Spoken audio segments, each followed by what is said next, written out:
this is nice. We have a government shutdown, which of course involves multiple agencies.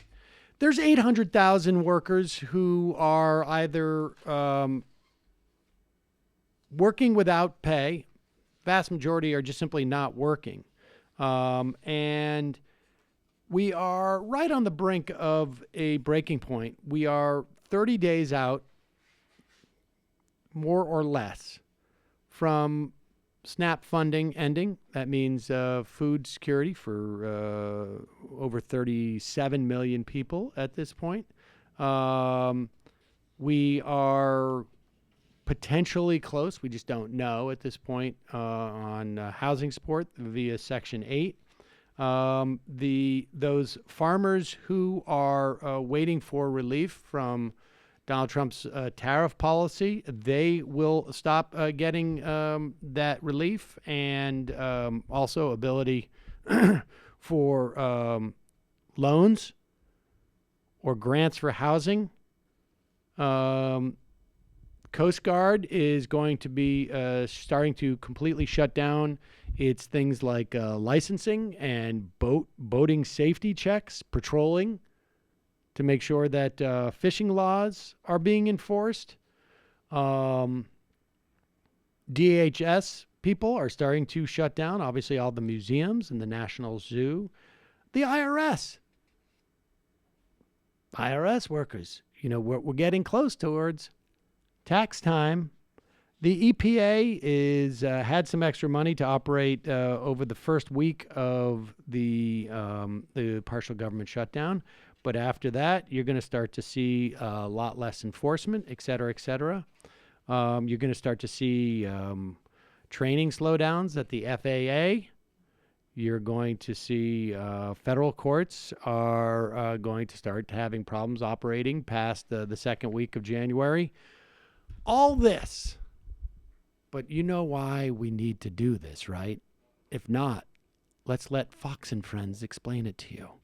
If you're coming to Washington to see the Smithsonian, 19th Smithsonian museums are closing. If you go to the National Zoo, no reason to wake the hippos or the tigers because you can't get into there. I was in St. Augustine over the weekend or a few days ago, and I went to go to that ancient first settlement in America, shut down. No one was allowed in, and a lot of people plan their vacations around that. So already people are being inconvenienced, and you wonder if they're going to ramp up the pain and if that'll improve the process for negotiation. It is an inconvenience, yes, but the president is saying most of the people are good people, but there are some bad apples in the group, and even though it is an inconvenience, he's saying that your safety and your security as an American, he said you deserve to be able to go to sleep at night and not have to worry about being killed by an illegal immigrant, and we've seen that happen.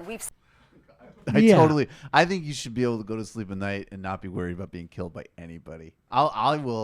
I'll match them and I'll raise them. That's a bit pie in the sky. But we can at least make sure you're not killed by an illegal immigrant. Right, exactly.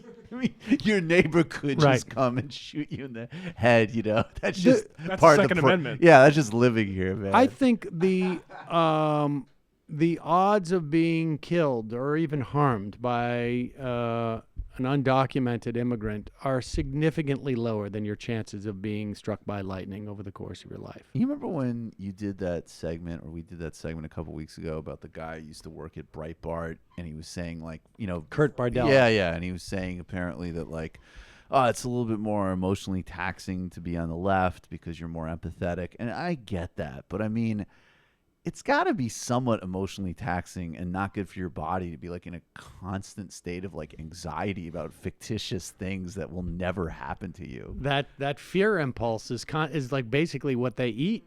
Most of them don't literally, you have cortisol just shooting through your body all day about things that legitimately, in a complicated, dangerous world, you actually could just totally let I wake up every morning and it is never. It's I'm not going to get killed by an illegal immigrant. That is not in the menu of options. Sleep with one eye open. That's all you got to do. Ainsley Earhart is a demon who eats your fear. You heard it here first, folks. There it goes. She's the one who's going to relieve you of your fear in the morning. Now she chews it up like a mother bird and then regurgitates it down into the babies in the nest. Except the babies are all 90 years old. delightful image. All right.